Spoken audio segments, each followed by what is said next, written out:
പ്രിയപ്പെട്ട വിദ്യാർത്ഥികളെ നമസ്കാരം. 9ാം ക്ലാസ്സിലെ അടിസ്ഥാന പാഠാവലിയിലെ വംശം എന്ന കവിതയാണ് നമ്മളിന്ന് ചർച്ച ചെയ്യുന്നത്. വിജയലക്ഷ്മിയാണ് ഈ കവിത എഴുതിയത്. വളരെ നിസ്സാരമായ ഒരു ചെറുജീവിയായ ഉറുമ്പ് അതിൻ്റെ ജീവിതത്തിലെ തടസ്സങ്ങളെ സ്വപ്രയത്നം കൊണ്ട് എങ്ങനെ അതിജീവിക്കുന്നു എന്നാണ് ഈ കവിതയിൽ വിജയലക്ഷ്മി വരച്ചു കാട്ടുന്നത്. പ്രശസ്ത മലയാള കവയത്രിയാണ് വിജയലക്ഷ്മി. 1960 ഓഗസ്റ്റ് 2 എറണാകുളം ജില്ലയിലെ മുളന്തുരുത്തിയിലാണ് ജനനം. മലയാള കാവ്യ പാരമ്പര്യത്തിൻ്റെ താളാത്മകതയും പ്രമേയ സ്വീകരണത്തിലെയും ആഖ്യാനത്തിലെയും കരുത്തും വിജയലക്ഷ്മിയുടെ കവിതകൾക്ക് നൂതനത്വം നൽകിയിട്ടുണ്ട്. പ്രധാനപ്പെട്ട കൃതികൾ മൃഗശിക്ഷകൻ, തച്ചൻ്റെ മകൾ, ഹിമസമാധി, അന്ത്യപ്രലോഭനം, ഒറ്റമണൽത്തരി, മഴയ്ക്കപ്പുറം, അന്ധകന്യക, ജ്ഞാനമഗ്ദലന.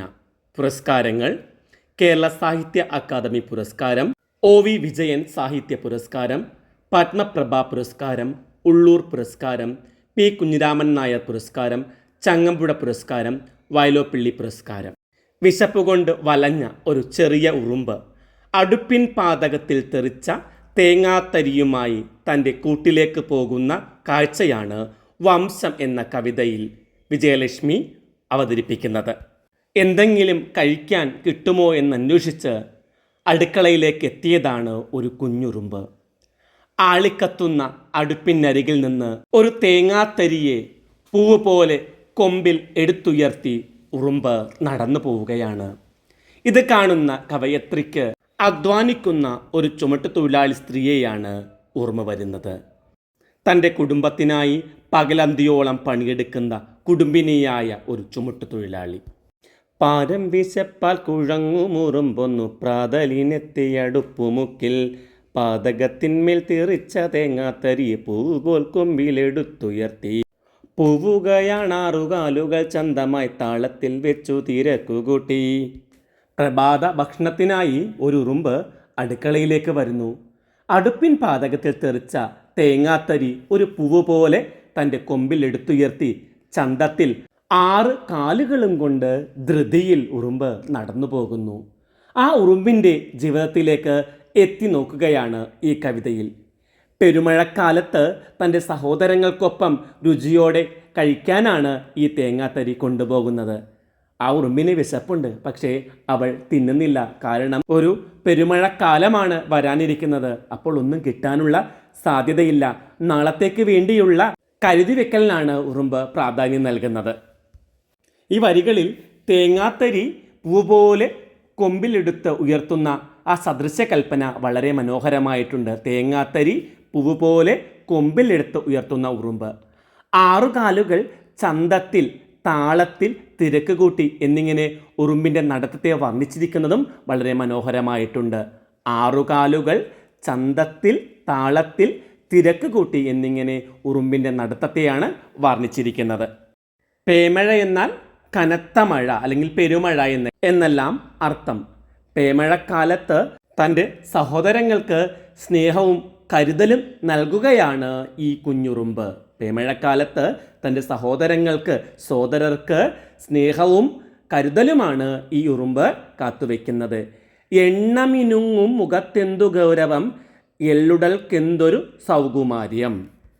എന്നും തിളങ്ങുന്ന ആ മുഖത്തിന് അധ്വാനത്തിൻ്റെ ഗൗരവവും എള്ളുപോലെ മെലിഞ്ഞ ശരീരത്തിന് എന്ത് മനോഹാരിതയുമാണ്. എന്നും തിളങ്ങുന്ന ആ മുഖത്തിന് അധ്വാനത്തിൻ്റെ ഗൗരവവും അതുപോലെ തന്നെ എള്ളുപോലെ മെലിഞ്ഞ ശരീരത്തിന് എന്ത് മനോഹാരിതയുമാണ്. ഇത്തിരി പോന്ന അരക്കെട്ടിൻ്റെ ഭംഗി മറ്റൊരാൾക്കും ഇതുവരെ കണ്ടിട്ടില്ല എന്ന് കവയത്രി പറയുന്നു. ഇത്തിരി പോന്ന ആ അരക്കെട്ടിൻ്റെ ഭംഗി. അരക്കെട്ട് ഇത്രമാത്രം ഒതുങ്ങിയത് അധ്വാനശീലവും നൃത്തച്ചുവടും കൊണ്ടാണോ എന്നുകൂടി ചോദിക്കുന്നുണ്ട്. ഇത്രക്കൊതുങ്ങിയത് അധ്വാനശീലവും നൃത്തച്ചുവടും കൊണ്ടായിരുന്നു. ഉറുമ്പിൻ്റെ ലളിതവും മനോഹരവുമായ ഈ രൂപം തടിയിൽ കൊത്തിവെക്കാൻ തൻ്റെ വേര് ദാഹിക്കുന്നുവെന്ന് കവി പറയുന്നു. തൻ്റെ ജീവിതത്തിൽ മാതൃകയാക്കണം. രാവെന്നോ പകലെന്നോ സന്ധ്യയെന്നോ പ്രഭാതമെന്നോ ഭേദമില്ലാതെ പണിയെടുത്ത് മരിച്ചു പോകുന്ന പാവമായ ഉറുമ്പിനെ തുടച്ചു നീക്കുന്നത് പാപമാണെന്ന് വിചാരിച്ച് കവി മടിച്ചു നിൽക്കുന്നു. പാവമേ, നിന്നെ തുടച്ചു നീക്കുന്നതും പാപമെന്നോർത്തു മടിച്ചു നിൽപ്പൂ. പാവമേ, നിന്നെ തുടച്ചു നീക്കുന്നതും പാപമെന്നോർത്തു മടിച്ചു നിൽപ്പൂ. ആരാണ്? കവയത്രിയാണ് അവളെ തുടച്ചു നീക്കാതെ, ആ ഉറുമ്പിനെ തുടച്ചു നീക്കാതെ മടിച്ചു നിൽക്കുന്നത്. എന്തുകൊണ്ടാണ്? രാവെന്നോ പകലെന്നോ ഭേദമില്ലാതെ സദാസമയവും പണിയെടുക്കുന്ന, വേലയെടുത്ത് മരിച്ചു പോകുന്നവളാണ് ഈ കുഞ്ഞുറുമ്പ്. അതുകൊണ്ടാണ് അവളെ തുടച്ചു നീക്കാൻ കവയത്രിക്ക് തോന്നാത്തത്. ഈ കുഞ്ഞു ജീവിതത്തിൽ എത്രയോ തടസ്സങ്ങളെയാണ് ആ ഉറുമ്പിന് നേരിടേണ്ടി വരുന്നത്. നോക്കൂ, നീ ജനൽ മെല്ലെ കടന്ന് മുറ്റത്തുള്ള പൂവാങ്കുരുന്നില കാടു ചുറ്റി വന്മല പോലെ വഴിമുടക്കാൻ നിന്ന വെള്ളാരം കല്ലിൻ്റെ ചോടു ചുറ്റി നീലക്കിഴാനെല്ലി മുക്കൂറ്റി പോക്കുന്ന മൂലക്ക് മൺകൂന കോട്ടപ്പറ്റി ആകെ തിരക്കിട്ടകത്തേക്ക് പോകുകയാണ് ആയാസമില്ല ചുമട്ടുകാരി. നോക്കുക, ആകെ തിരക്കിട്ടകത്തേക്ക് പോവുകയാണ് ആയാസമില്ല ചുമട്ടുകാരി. ഒരു ആയാസമില്ലാത്ത ചുമട്ടുകാരിയായിട്ടാണ് കവയത്രിക്ക് ആ ഉറുമ്പിനെ തോന്നുന്നത്. വീടും കടന്ന് പൂവാങ്കുരുന്നിലെ കാടും ചുറ്റി വലിയ മല പോലുള്ള വഴിമുടക്കാൻ കിടക്കുന്ന വെള്ളാരം കല്ലിൻ്റെ ചോട് ചുറ്റിയിട്ട് നീലക്കിഴാർനെല്ലിയും മുക്കൂറ്റി പൂക്കുന്ന മൂലയ്ക്കുള്ള ആ മൺകൂന കോട്ടയിലേക്ക് ഉറുമ്പ് തൻ്റെ ആ തേങ്ങാത്തരിയുമായിട്ട് അകത്തേക്ക് പോവുകയാണ്. എല്ലാ തടസ്സങ്ങളെയും അതിജീവിച്ച് മുന്നേറുകയാണ് പാവം ഉറുമ്പ്. തൻ്റെ ആയാസമെല്ലാം ഒരു ആയാസമല്ലെന്ന മട്ടിലാണ് ആ പാവം ചുമട്ടുകാരി മുന്നോട്ട് പോകുന്നത്. ഇല്ലായ്മകളും യാതനകളും ഉണ്ടെങ്കിലും ആ കുഞ്ഞുറുമ്പ് തൻ്റെ ജീവിതം സുന്ദരമാക്കുന്നത് എങ്ങനെയെന്ന് കവി നമുക്ക് ഈ കവിതയിലൂടെ കാട്ടിത്തരുന്നു. പകലന്തിയോളം ഉള്ള അധ്വാനമാണ് ഉറുമ്പിനെ മറ്റുള്ള ജീവികളിൽ നിന്ന് വ്യത്യസ്തമാക്കുന്നത്. ഉറുമ്പുകൾ തടസ്സങ്ങളെ നേരിടുന്നത് ഒറ്റയ്ക്കല്ല, കൂട്ടായിട്ടാണ്. അവരുടെ ഐക്യം നമ്മൾ കണ്ടുപഠിക്കേണ്ട ഒന്നു തന്നെയാണ്. കൂട്ടായ്മ, പങ്കുവെക്കൽ എന്നിവ ഉറുമ്പിൽ നിന്ന് നമുക്ക് മാതൃകയാക്കാവുന്നതാണ്. തേങ്ങാത്തരി പൂ പോലെ കൊമ്പിലെടുത്ത് പോകുന്ന ഉറുമ്പിനെയാണ് കവി ആയാസമില്ല ചുമട്ടുകാരി എന്ന് വിശേഷിപ്പിക്കുന്നത്. ഉറുമ്പ് ഒരു ചെറിയ ജീവിയാണ്. ചെടികളും ഇലകളും കല്ലുകളും പാറക്കഷ്ണങ്ങളും മണൽത്തരികളുമെല്ലാം അതിന് വലിയ തടസ്സങ്ങളാണ് ഉണ്ടാക്കുന്നത്. എന്നാൽ അതിനെയെല്ലാം അതിജീവിച്ച് തളരാതെ ഭയപ്പെടാതെ അത് മുന്നോട്ട് പോവുകയാണ്. തൻ്റെ കയ്യിലുള്ള തേങ്ങാത്തരിയുമായിട്ടാണ് മുന്നോട്ട് പോകുന്നത്. നാളേക്കുള്ള കരുതി വെക്കലിനാണ് ഈ തേങ്ങാത്തരി കൊണ്ടുപോകുന്നത്. പേമഴക്കാലത്ത് ഭക്ഷണമില്ലാതിരിക്കുമ്പോൾ രുചിയോടെ തനിക്കും സഹോദരങ്ങൾക്കും കഴിക്കുന്നതിനായിട്ട് കൊണ്ടുപോവുകയാണ് കുഞ്ഞുറുമ്പ് ആ തേങ്ങാത്തരി.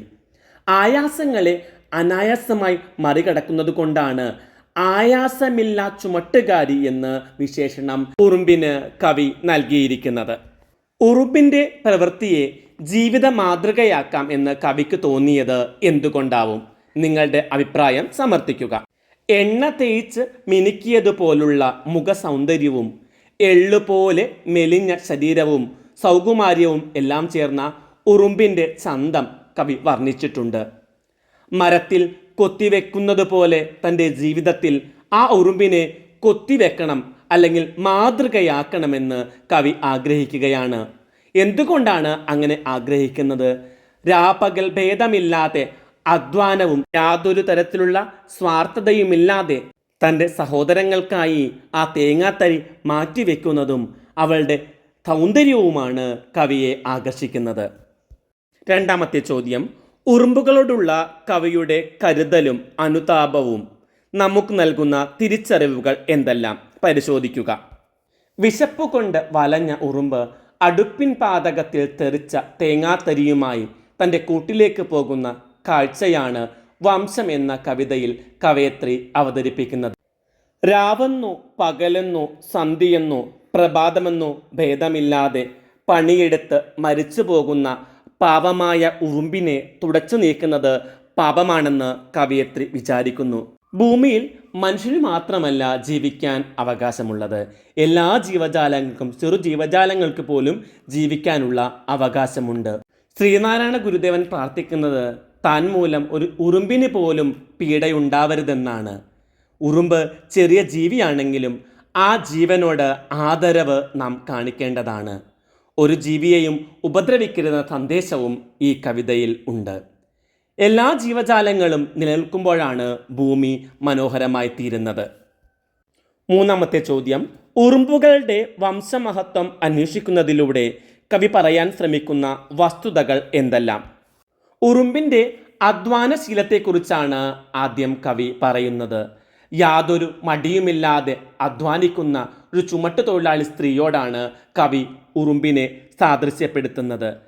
പകലെന്നോ രാത്രിയെന്നോ ഭേദമില്ലാതെ തൻ്റെ കുടുംബത്തിന് വേണ്ടി അല്ലെങ്കിൽ തൻ്റെ സഹോദരങ്ങൾക്ക് വേണ്ടി അവൾ അധ്വാനിക്കുകയാണ്.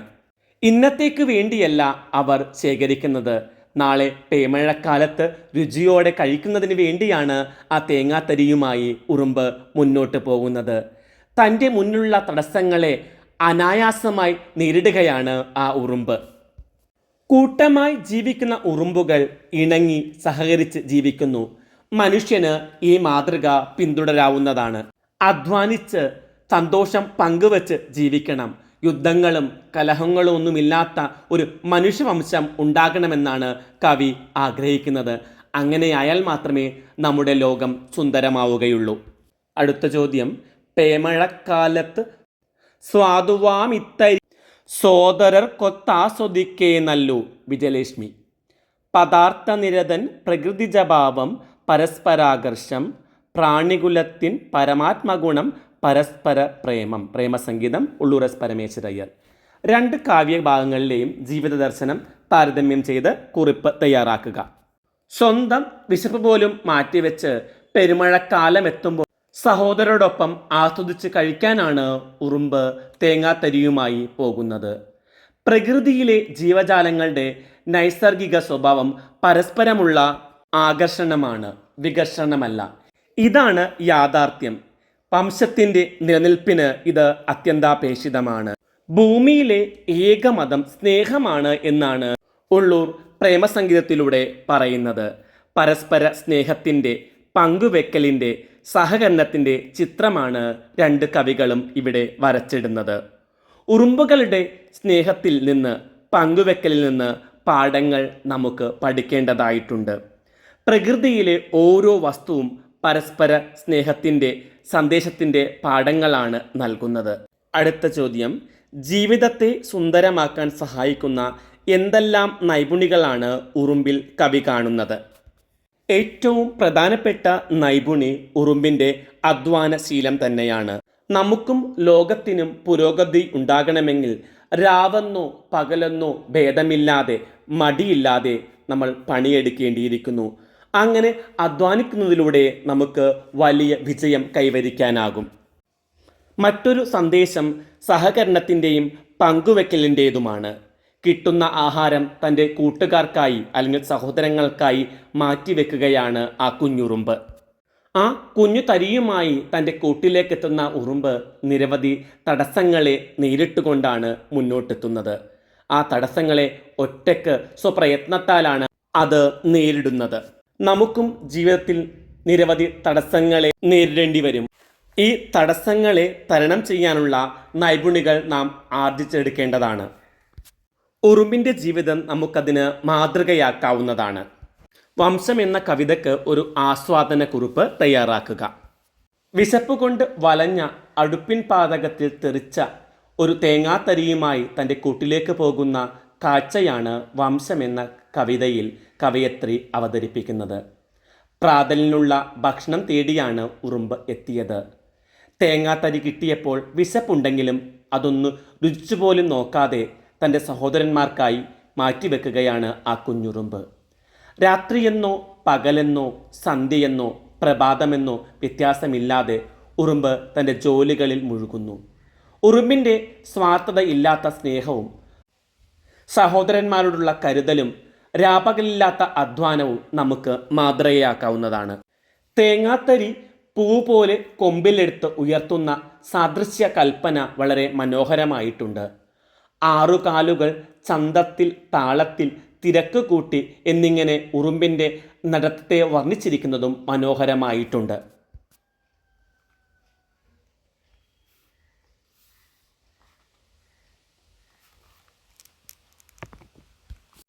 പാതകത്തിന്മേൽ തെറിച്ച തേങ്ങാത്തരി പൂപോൽ കൊമ്പിൽ എടുത്തുയർത്തി.